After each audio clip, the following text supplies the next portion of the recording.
एक लॉ, एक कानून जो कि गरीबी, जो कि भूखमरी और जो कि विषमता पर सीधा हमला करता है। अगर आप एमजी नरेगा को याद करें तो एमजी नरेगा 2005 में आता है और ये दुनिया की सबसे बड़ी रूरल एम्प्लॉयमेंट गारंटी स्कीम थी। अब तक हक था कि मैं जाके कहूं कि मुझे रोजगार दीजिए तो रोजगार देना पड़ेगा। अब कहते नहीं। एक सेंस में एमजी नरेगा जो कुछ करता था वो ले लिया गया, उसकी जगह पर एक योजना शुरू कर दी गई। उस मजदूर के पास अब ये अवसर नहीं है कि वे जाकर कहे कि नहीं मुझे तो अभी इसी समय काम की जरूरत है क्योंकि मेरे घर में खाने को नहीं। अब यह सुविधा उस मजदूर से छिन जाती है। हो सकता है कि आपके गांव में मुखिया या एमएलए तय करने लगे कि किसने वोट दिया था, किस गांव से वोट मिला था उस गांव में रोजगार दिया जाएगा, जिस गांव से वोट नहीं मिला था उस गांव में नहीं दिया जाएगा। 60 दिन तक डिक्लेयर किया जाएगा there will be no work.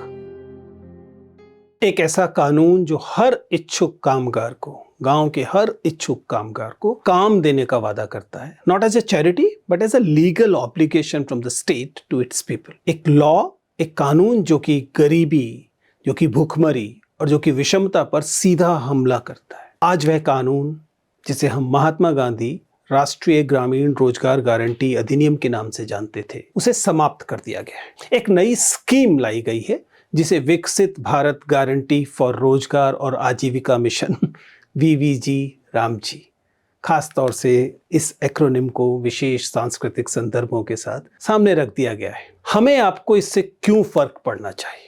क्योंकि यह सिर्फ नाम बदलने की बात नहीं है। ये भारतीय राज्य और उसके सबसे गरीब नागरिकों के बीच जो एक सामाजिक अनुबंध था उसमें बदलाव है, जो ग्रामीण भारत के भविष्य को नकारात्मक, नेगेटिव तरीके से प्रभावित करने वाला है। अगर आप एमजी नरेगा को याद करें तो एमजी नरेगा 2005 में आता है और यह दुनिया की सबसे बड़ी रूरल एम्प्लॉयमेंट गारंटी स्कीम थी। शुरुआत में एक स्कीम रहती है और ये बाकायदा बाद में एक एक्ट होने की वजह से एक ऐसा अधिनियम है जो लीगली गारंटी करता है 100 दिन तक अनस्किल्ड मैनुअल वर्क के लिए भारत के ग्रामीण हाउस होल्ड को। ये एक ऐसी डिमांड थी जो कि कोई ऑप्शनल चीज नहीं थी, इसको एक लीगल राइट की तरह दिया गया। यानी कि हर व्यक्ति के पास ये अधिकार होगा, हक होगा कि वह जाए और काम की मांग करे और उसे काम दिया जाए।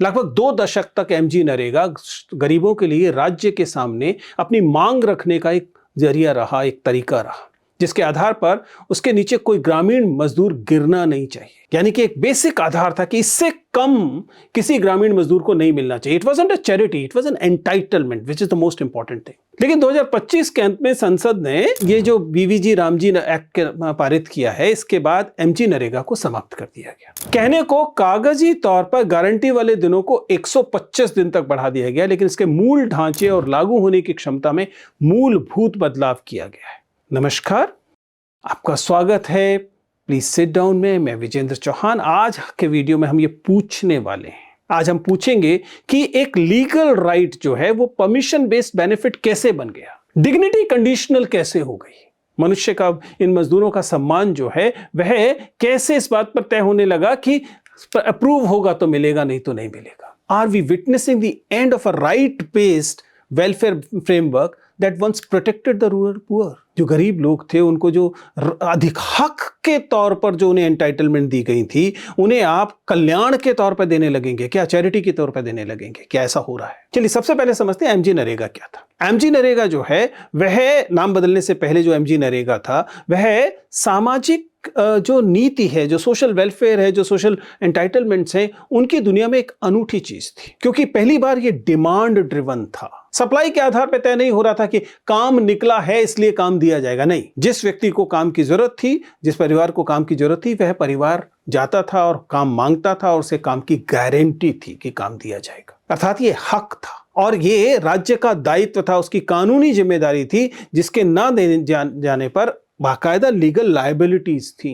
काम जो है वो 5 किलोमीटर के दायरे में मिलने वाला था, इसलिए लोकलाइज था। यानी कि एक सेंस में आपको जो माइग्रेशन होता है उससे भी बचाता था, इंक्लूसिव था। इसमें महिलाओं के लिए, एससी एसटीज के लिए, हाशिए पर रहने वाले समूहों के लिए प्रायोरिटी थी, प्राथमिकता थी। कुल मिलाकर यह अधिनियम सुनिश्चित करता था कि काम आवेदक के गांव से 5 किलोमीटर की दूरी में दिया जाए, देरी या असफलता हो तो उसको मजदूरी दी जाए, मुआवजा दिया जाए। Was it perfect? No, it wasn't perfect. There were problems with it. For example, बहुत सारे स्टेट्स में इसके तहत दी जाने वाली मजदूरी न्यूनतम मजदूरी से कम थी, यानी कि जो राज्य में न्यूनतम मजदूरी थी उससे कम थी, लेकिन एक बेस तैयार करता था। यानी कि किसी भी गरीब को उस आधार से नीचे जाने की आवश्यकता नहीं थी, क्योंकि एमजी नरेगा तो था ही। अब एक मजदूर के लिए एकदम तय था कि कम से कम इतनी मजदूरी का काम तो उसके लिए गारंटीड है। अब वह कहीं और अगर काम करेगा तो उससे ज्यादा मजदूरी पे करेगा, यानी उसके पास नेगोशिएटिंग पावर जो थी मजदूर के पास वह बहुत ज्यादा थी। रूरल मजदूर के पास अब इतनी नेगोशिएटिंग पावर थी कि वो तय कर सकता था कि आपका काम करेगा या नहीं करेगा। आपके पास आपका दायित्व है कि आप उसे ज्यादा मजदूरी पर ही काम के लिए बुलाएंगे, क्योंकि उससे कम मजदूरी तो उसे एमजी नरेगा में मिल रही थी। यह वह गारंटी थी जिसने बहुत सारे लोगों की जिंदगी में वह बदलाव लाया कि वो डेस्टिट्यूशन की तरफ नहीं गए, वो भूखमरी की तरफ नहीं गए। ऐसा नहीं कि कोई अमीर बना देने की योजना थी, उद्देश्य भी नहीं था। एक ग्रामीण मां के लिए जो एक दिन की मजदूरी और अपने बच्चे की किताबों के बीच में फैसला करने के लिए मजबूर होती है, उस मजदूर के लिए जो ठेकेदार से उचित वेतन के लिए बातचीत करता है, नेगोशिएट करता है, या उस परिवार के लिए जो बीमारी से या सूखे की वजह से परेशान हो रहा है, एमजी नरेगा उनको डिग्निटी, गरिमा देता था। So it wasn't perfect, as I said. Implementation was patchy.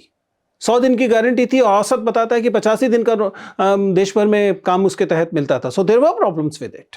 लेकिन ये डिजाइन कम से कम एक रिवॉल्यूशनरी चीज करता था। वो ये कहता था कि आपकी डिग्निटी आपका हक है, इट वॉजंट चैरिटी। और ये बहुत महत्वपूर्ण बात थी, क्योंकि ध्यान रखिएगा, अभी ये स्टैट्यूटरी राइट था, ठीक वैसे जैसे कभी सभी बच्चों के लिए शिक्षा एक स्टैट्यूटरी राइट थी। अगला स्टेप क्या होना था? उसे कॉन्स्टिट्यूशनल राइट या फंडामेंटल राइट होना था, उसकी गुंजाइश थी। लेकिन we downgraded that statutory right rather than a right. अब ये एक ऐसी चीज बन गया जो कि कल्याणकारी योजना जैसा हो गया। ये बीवीजी राम जी के तहत होता है। इसमें जो विकसित भारत गारंटी फॉर रोजगार और आजीविका मिशन जो रूरल का है, एमजी नरेगा की जगह आता है। ये क्या कहता है? ये कहता है कि गारंटी के दिन जो है वो 100 से बढ़कर 125 हो जाएंगे। ग्रामीण रोजगार ढांचे जो है वो आधुनिक बनेंगे। नौकरी के काम को केवल जो कैपिटल फॉर्मेशन है उसमें इस्तेमाल किया जाएगा। डिजिटल भुगतान होगा, योजना उपकरण जोड़े जाएंगे, इत्यादि इत्यादि। लेकिन मजेदार बात है, साझा फंडिंग फॉर्मूला आता है, और ये रोचक बात है। अधिकांश राज्यों के लिए 60-40, यानी कि केंद्र जो है वो 60% देगा और 40% राज्यों को अरेंज करना पड़ेगा। लगभग हर सेंट्रल स्कीम का फॉर्मूला यही है। और यहां पर वह अंतर आता है। इसका मतलब है कि अब यह एक रोजगार गारंटी की बजाय एक सेंट्रल स्कीम बन जाती है। सेंट्रल स्कीम में 60-40 का डिवीजन होता है, जिसका मतलब राज्यों का दायित्व इसमें बढ़ जाएगा। अगर आप प्योर मैथमेटिक्स भी करें तो 100 से 125 कर देने के बावजूद केंद्र सरकार की जो जिम्मेदारी है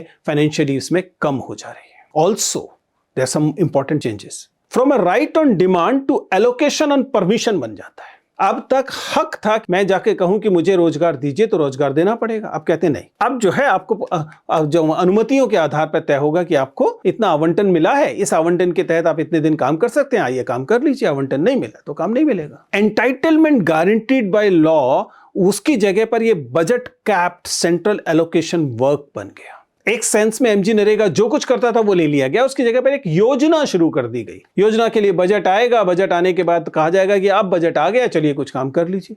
आपको जिस दिन जरूरत थी, जिस दिन आपको अपनी गरिमा के साथ समझौता करना पड़ रहा था क्योंकि आपके घर में खाने को नहीं था, उस मजदूर के पास अब यह अवसर नहीं है कि वह जाकर कहे कि नहीं, मुझे तो अभी इसी समय काम की जरूरत है क्योंकि मेरे घर में खाने को नहीं है। अब यह सुविधा उस मजदूर से छिन जाती है। दूसरा, अगर आप एमजी नरेगा को याद करें तो MG NREGA local decision making थी। ग्राम सभा तय कर रही थी और उसके आधार पर जो है फैसले हो रहे थे, उसके आधार पर काम दिया जा रहा था। अब ये ऊपर से नीचे की तरफ आ रहा है। केंद्र सरकार पहले कुछ पैसा भेजेगी, फिर वो पैसा राज्य सरकार पर पहुंचेगा, फिर राज्य सरकार इस पैसे को भेजेगी, फिर उसके बाद जिले स्तर पर पहुंचेगा, पहुंचते पहुंचते गांव पे पहुंचेगा। Top to bottom, top down approach हो गई। मामला केवल नाम बदलने का नहीं रहा, ये ग्रामीण रोजगार की अवधारणा में एक आमूलचूल बदलाव है। And as I said, rights के स्थान पर यह डिस्क्रिशन में चला गया।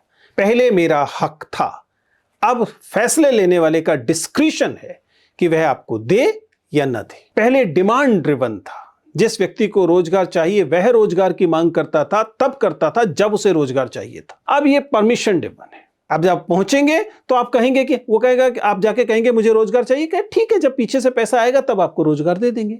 भूख आज लगी है, जरूरत आज है, आज रोजगार की कमी आसपास है, लेकिन इस समय आप रोजगार नहीं देंगे। जिस समय आसपास रोजगार होगा तब आप कहेंगे कि लीजिए रोजगार ले लीजिए। क्योंकि अब ये अधिसूचनाओं पर निर्भर करेगा, नोटिफिकेशंस आएंगी, नोटिफिकेशंस में बजट आएगा, वो बजट केंद्र से चलेगा, राज्य में जाएगा, राज्य अपना हिस्सा उसमें मिलाएगा, उसके पास होगा तो मिला पाएगा, नहीं तो नहीं मिला पाएगा, और उससे तय होगा कि आपको रोजगार मिलेगा या नहीं मिलेगा। अब workers no longer have a claim. Now they have to fulfill certain conditions. There's a difference. Now the work is authorized, though not guaranteed. Earlier it was guaranteed.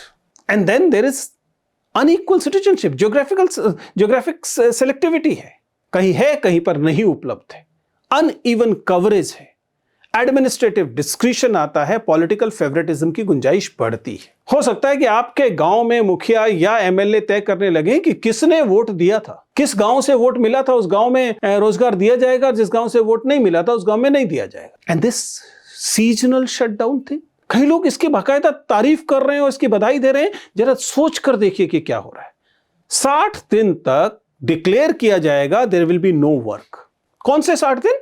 जिन 60 दिनों पर कृषि कार्य के लिए मजदूरी चाहिए होती है। पहले नरेगा यह सुनिश्चित करता था कि जो गांव का मजदूर किसान है वह एमजी नरेगा से कम मजदूरी पे काम नहीं करेगा, बल्कि वो नेगोशिएट कर सकता था बड़े किसानों के साथ कि अगर आप चाहते हैं कि हम आपके खेत में मजदूरी करें तो आपको इतनी मजदूरी देनी चाहिए, क्योंकि एमजी नरेगा में इतनी मिल रही है, उससे तो ज्यादा दोगे। अब एमजी नरेगा 60 दिन तक देगा ही नहीं, क्योंकि इन बड़े किसानों को, इन जमींदारों को आपका सस्ता श्रम मिले।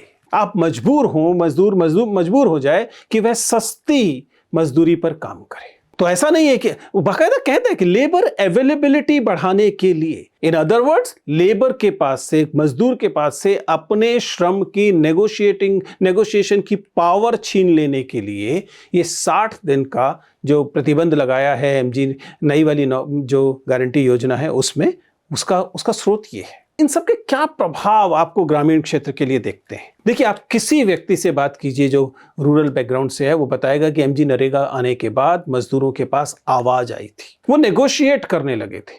अब उनके पास कम से कम कुछ गारंटी थी कि उनके पास रोजगार मिलेगा, इसलिए वो नेगोशिएट कर सकते थे कब काम करेंगे, कब नहीं करेंगे, किस मजदूरी पर काम करेंगे। अब उनसे यह नेगोशिएट कर सकने की पावर छिन जाती है। कई बार लगता है कि इससे बहुत बार प्रवासन रुका था, माइग्रेशन रुका था। लोग सोचते थे कि सूरत जाकर, दूसरे किसी बड़े शहर जाकर बुरी स्थितियों में रहकर थोड़ी सी ज्यादा मजदूरी लेने से अच्छा है कि अपने ही गांव में कम मजदूरी मिल रही है लेकिन आप डिग्निटी के साथ जी सकते हैं, वह कर ले। अब वो विवश हो जाएंगे फिर से माइग्रेशन के लिए, प्रवासन के लिए। प्रवासन की गति और बढ़ जाएगी। और नया फंडिंग पैटर्न, फेडरलिज्म के हिसाब से अगर आप सोचें तो इसका मतलब है कि लोगों को, नागरिकों को रोजगार देने में राज्यों का दायित्व बढ़ा दिया गया। आपने 100 से 125 दिन किया, लेकिन अपना हिस्सा कम कर दिया कुल मिलाकर, और राज्यों पर यह हिस्सा बढ़ा दिया। 2 वजह से बढ़ा दिया। पहला, आपने उनकी जो जिम्मेदारी थी वो 10% से बढ़ाकर 40% कर दी, और 100 दिन से बढ़ाकर 125 दिन कर दी। जिसका मतलब यह है कि अब राज्यों को जितना वो पहले खर्च करते थे उससे लगभग 4 गुना ज्यादा, अगर वे चाहते हैं कि ये योजना चले तो उतना खर्च करना होगा। पॉलिटिकली और सिंबॉलिक सेंस में अगर इस इम्पैक्ट को सोचें तो कितना बड़ा है। एक मजदूर के पास गरिमा थी, वह जानता था कि यह उसका हक है, उसका मॉरल राइट है, और राज्य का यह दायित्व भी प्रचारित होता था। अब यह सब समाप्त हो जाता है। यानी कि इमोशनली और सोशली अब मजदूर की स्थिति अपने ग्रामीण समाज में और गिर जाएगी, वह और विवश हो जाएगा, वह और बेबस हो जाएगा। तो समझना यह है कि एमजी नरेगा कभी भी सिर्फ एक कल्याणकारी योजना नहीं थी, वो भारत को एक रिपब्लिक बनाती थी, क्योंकि उसमें सबसे गरीब नागरिक के साथ राज्य का अनुबंध था, कॉन्ट्रैक्ट था, एग्रीमेंट था कि हमारी जिम्मेदारी है कि आपको रोजगार मिलेगा, आपको गरिमा के बिना नहीं जीना पड़ेगा। एमजी नरेगा जाने के बाद यह गरिमा का अनुबंध राज्य के साथ समाप्त होता है। वह रीडिफाइन करता है relationship between the state and the citizen.